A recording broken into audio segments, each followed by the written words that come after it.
নমস্কাৰ মই ডক্টৰ অৰুণ পাল আপোনালোকৰ ওচৰত আৰু এটা ধুনীয়া উপায় লৈ আহিছো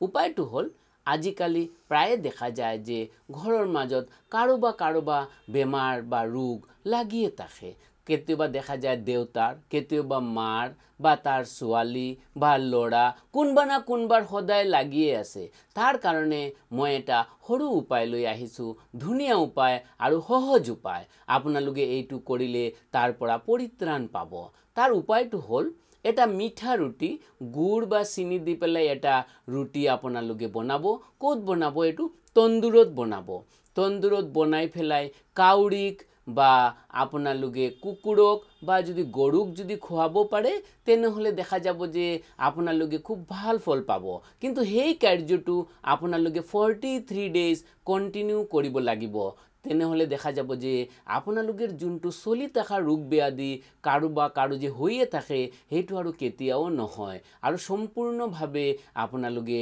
নিৰাময় পাব ধন্যবাদ